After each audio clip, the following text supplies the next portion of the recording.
Kesulitan untuk menentukan siapa tersangka kasus dugaan pembunuhan atas Wayan Mirna Salihin.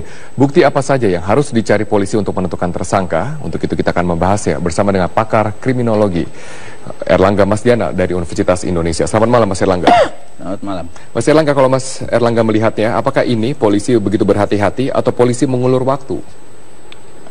Ini persoalan wacana nih, wacana yang mengemuka di ranah publik itu memang seringkali beragam ya. Ada orang melihat dari sisi mana. Kalau dari sisi waktu, barangkali mungkin ini cukup lama ya. Cukup lama? Cukup lama. 2 minggu? Ya, di dalam artian bahwa kasus ini kan desain tempatnya ya itu sedemikian sempit, lalu kemudian meskipun sebenarnya itu lebih terbuka ya, tapi sebenarnya kira-kira orang yang berinteraksi dengan Mirna itu kan nggak begitu banyak di dalam lokasi itu. Meskipun mungkin setiap kasus kejahatan itu tidak berdiri sendiri, bisa saja dilatar belakangi oleh faktor-faktor yang ada sebelumnya kan gitu. Oke, kalau Anda katakan ini terlalu lama, lalu apa motif dari mengulur waktu ini? Kita lihat gini, kalau saya lihat polisi itu pasti punya. Mas Erlangga ditahan di sana, kita harus jeda sejenak. Tetaplah bersama kami akan segera kembali di Prime Time News. Tugas kafe, kamu sempat menghalang-halangi mereka? Tidak, itu bohong. Ada bukti bohong. Coba untuk tolongin Mirna. Iya, saya tantang. Kalau itu emang ada buktinya, saya menghalang-halangi, ya udah ayo kasih ke saya. Teman saya sendiri sakit begitu, saya menghalangi bantuan itu, kayaknya kok dia mau kerjain apa dengan ngomong kayak gitu. Jadi kamu ngerasa sekarang kayak semua orang against kamu? Iya, betul sekali. Duni, ya kan? Kamu ada rasa bersalah nggak dan kemudian pengen menjelaskan yang sebenarnya seperti apa versi kamu, bahwa bukan kamu, tidak seperti yang dituduhkan? Bisa menjelaskan ke polisi ya? Ke keluarganya Mirna? Enggak, saya nggak merasa bersalah seperti itu. Karena saya pikir kalau saya emang nggak berbuat, saya nggak perlu membela diri saya, menjelaskan diri saya sendiri. Tapi emang saya sudah jelaskan hampir 20 kali mungkin dengan kejadian ini, ulang, itu dicatat semuanya sama polisi. Polisi akan ungkap, dan setelah diungkap masukkan ke media, jadi mereka tahu. Nah mungkin sesudah itu kalau ada hubungan lagi antara saya sama keluarganya Mirna, ya oke, tapi nggak akan sama. Oke. Kan kamu berani bertaruh apa supaya masyarakat juga tahu bahwa kamu sampai sebegininya komitmen dan yakin bahwa bukan kamu pelaku? Loh, saya tidak perlu ngomong ya Mbak ya. Kalau emang saya pelakunya ya konsekuensinya ya saya masuk penjara berpuluh-puluh tahun. Itu aja. Kamu nggak perlu meyakinkan masyarakat bukan kamu pelakunya? Tidak perlu. Itu adalah kesaksian dari Jessica Wongso yang sampai saat ini memang menyatakan bahwa ia tidak merasa bersalah atas kasus kematian yang menimpa temannya Wayan Mirna Salihin. Mas Erlangga, kalau kita lihat dari kesaksian Jessica, tapi bukti-bukti yang ada, apakah ini kontradiktif? Bukti-bukti yang ada, apakah benar-benar memang mengarah ke Jessica sebagai tersangka utama atau calon tersangka utama? Bukti itu kan ada yang bukti primer, ada yang sekunder ya. Kalau bukti primer itu keterlibatan atau misalnya yang langsung mengarah ya terhadap kejadian satu kejadian kejahatan. Kalau bukti sekunder yang lain kan sebenarnya misalnya percakapan dia dengan pihak lain segala macam gitu ya. Dan itu sebenarnya juga bisa ditelusuri oleh pihak kepolisian. Saya yakin sebenarnya dengan teknologi kepolisian yang ada sekarang, sebenarnya polisi sudah bisa menentukan atau bisa mengarahkan pada satu. Kalau dari pengakuan kepolisian saat ini sudah mengantongi 4 alat bukti, itu sudah lebih dari cukup untuk menaikkan tingkat penyelidikan kepada penyidikan, tapi belum ada tersangka. Kalau yang Anda analisa dari kasus ini, apa saja bukti-bukti yang mungkin dipunya, primer dan sekunder yang dimiliki kepolisian? Ya, polisi barangkali yang pertama bahwa bukti yang ada di situ ada sianida, itu bukti yang utama. Lalu yang kedua, polisi pasti telah meminta keterangan berbagai macam saksi yang ada di situ. Entah itu Jessica, entah itu Hani, entah itu mungkin para orang-orang yang terlibat di dalam peristiwa itu. Lalu kemudian yang sekundernya mungkin dari berbagai macam dialog, percakapan dia sebelumnya.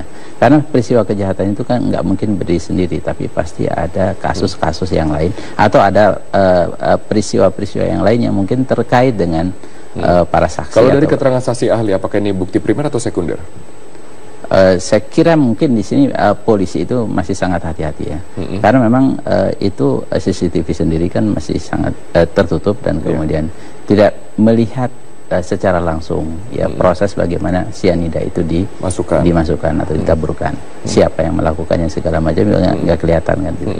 Saya kira memang dengan kehati-hatian polisi tadi, dengan menghadirkan berbagai macam saksi yang dianggap punya kompetensi untuk bisa mendukung apa yang disangkakan oleh pihak kepolisian nanti yang akan diserahkan kepada pihak kejaksaan. Berarti saksi ahli jadi bukti primer kepolisian, bisa? Enggak, bukan bukti primer, itu bukti yang bukan sebagai bukti ya, bukan sebagai bukti, tapi adalah sebagai suatu pendapat yang apakah mendukung atau tidak mendukung. Oke, dengan adanya pemanggilan saksi ahli yang kami catat sudah 4 saksi ahli yang dipanggil oleh kepolisian. Apakah Anda melihat dan juga informasi dari teman kami Gadis Bianca, ada saksi ahli lagi akan didatangkan esok hari kepada penyidik. Apakah Anda melihat polisi terlalu bergantung kepada kesaksian dari saksi ahli dibanding dari alat bukti primer yang telah dimiliki? Enggak, sebenarnya kalau kita melihat gini, ini kan kasusnya kasus yang menarik ya, yang kasusnya terjadi pada wanita. Biasanya kasus yang terjadi pada wanita itu menarik perhatian publik segala macam, dan meskipun sebenarnya kasus kejahatan juga adalah kasus yang sangat menarik pasti di masyarakat, menjadi agenda publik, bahkan bisa menjadi agenda setting. Dan tentu kita lihat beberapa kasus-kasus kejahatan yang melibatkan wanita, apalagi wanita itu kemudian punya latar belakang yang bagus, yang menarik ya. Contoh kasus misalnya Angelin itu kan kasusnya juga yang terkontrol di satu tempat, di satu rumah, orang yang berinteraksinya terbatas, lalu kemudian itu yang sebenarnya juga kasus itu kan bisa dalam waktu cepat sebenarnya ya, tapi kan kemudian berusaha ingin menghadirkan dengan berbagai macam teknologi kepolisian yang memang sangat sophisticated. Jadi memang Anda meyakini bahwa kasus ini diulur-ulur waktunya?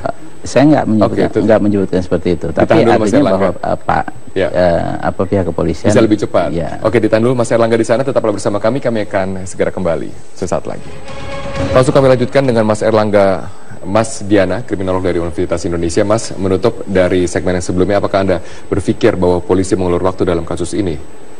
Saya melihat polisi sangat hati-hati memang, karena ini kan kasusnya agak buram ya, buram. Tapi yang barangkali mungkin di sisi yang lain juga polisi juga begitu sangat cerdas ya. Sangat cerdas memanfaatkan momen ini sebagai satu hal yang sangat menarik. Oke, dengan 2 kali diadakannya expose yang beberapa hari yang lalu dan juga besok dengan Kejaksaan Tinggi DKI Jakarta, apakah Anda melihat polisi kurang percaya diri dengan bukti yang mereka miliki? Polisi itu bukan kurang percaya diri, tapi memang polisi ingin menunjukkan bahwa apa yang dia lakukan itu benar, ya, akurat, ya, dapat dipercaya, dan juga supaya tidak bolak-balik juga nanti. Ya. Nanti kalau kurang ya berbagai macam bukti segala macam, lalu kemudian dibalikin lagi. Lebih baik ya kemudian polisi berkoordinasi dengan kejaksaan, meskipun ini tidak banyak terjadi. Ya kalau semacam ini biasanya lebih banyak diselesaikan di tahap pendahuluan, yaitu di kepolisian, lalu kemudian diserahkan kepada kejaksaan. Berarti ini memang bukan suatu prosedur yang lazim gitu. Surat SPDP tanpa seorang tersangka, kemudian dilengkapi tanpa seorang tersangka juga bukan sesuatu yang lazim. Enggak, ini bisa dilakukan. Ya, bisa dilakukan meskipun itu tidak lazim. Oke, baik. Terima kasih Mas Erlangga, Mas Diana, kriminolog dari Universitas Indonesia telah berbagi informasi bersama kami di Prime Time News. Wakil Ketua DPRD Provinsi DKI Jakarta Abraham Lunggana alias Haji Lulung bersaksi dalam sidang kasus dugaan korupsi pengadaan UPS di 25 SMA dan SMK di Pengadilan Tipikor Jakarta hari ini. Lulung bersaksi untuk tersangka Alex Usman. Menurut Lulung, persidangan diharapkan dapat mengungkap fakta sebenarnya dalam kasus korupsi pengadaan UPS. Lulung berdalih bahwa telah terjadi penggiringan opini yang seakan dirinya turut terlibat dalam kasus korupsi ini. Lulung menegaskan bahwa dirinya meminta semua pihak berani jujur pada diri sendiri, khususnya kepada pihak yang diduga terlibat. Para penyidik harus jujur, termasuk hakim pun juga jujur. Dalam kasus korupsi pengadaan UPS, Alex Usman didakwa telah melakukan korupsi pengadaan UPS di 25 SMA SMK di Sudin Pendidikan Menengah Jakarta Barat pada APBD Perubahan tahun 2014. Selain itu, Jaksa Penuntut Umum juga mendakwa Alex Usman bersama sejumlah pengusaha dan sejumlah anggota Komisi E DPRD DKI Jakarta. Peradilan, penyelidikan dan penyidikan tentunya, termasuk para hakim. para hakim harus berani jujur, ya. Harus berani jujur, tidak ada lagi konspirasi kekuasaan di sini, dan saya yakin hakim akan punya keyakinan, kepastian, ya, untuk menjatuhkan atau menjadikan seseorang menjadi tersangka. Petugas dengan berbagai macam teknologi kepolisian yang memang sangat sophisticated. Jadi memang Anda meyakini bahwa kasus ini diulur-ulur waktunya? Saya nggak menyebutkan seperti itu. Tapi artinya bahwa pihak kepolisian bisa lebih cepat. Ya. Oke, ditahan dulu Mas Erlangga di sana. Tetaplah bersama kami akan segera kembali sesaat lagi. Langsung kami lanjutkan dengan Mas Erlangga. Mas Diana, kriminolog dari Universitas Indonesia. Mas, menutup dari segmen yang sebelumnya, apakah Anda berpikir bahwa polisi mengulur waktu dalam kasus ini? Saya melihat polisi sangat hati-hati memang, karena ini kan kasusnya agak buram, ya. Buram, tapi yang barangkali mungkin di sisi yang lain juga polisi juga begitu sangat cerdas, ya. Sangat cerdas memanfaatkan momen ini sebagai satu hal yang sangat menarik buat polisi. Dengan 2 kali diadakannya expose yang beberapa hari yang lalu dan juga besok dengan Kejaksaan Tinggi DKI Jakarta, apakah Anda melihat polisi kurang percaya diri dengan bukti yang mereka miliki? Polisi itu bukan kurang percaya diri, tapi memang polisi ingin menunjukkan bahwa apa yang dia lakukan itu benar, ya, akurat, ya, dapat dipercaya. Dan juga supaya tidak bolak-balik juga nanti, ya. Nanti kalau kurang, ya, berbagai macam bukti segala macam lalu kemudian dibalikin lagi, lebih baik ya kemudian polisi berkoordinasi dengan kejaksaan, meskipun ini tidak banyak terjadi, ya. Kalau semacam ini biasanya lebih banyak diselesaikan di tahap pendahuluan, yaitu di kepolisian, lalu kemudian diserahkan kepada kejaksaan. Berarti ini memang bukan suatu prosedur yang lazim gitu. Surat SPDP tanpa seorang tersangka, kemudian dilengkapi tanpa seorang tersangka juga bukan sesuatu yang lazim. Enggak, ini bisa dilakukan, ya, bisa dilakukan meskipun itu tidak lazim.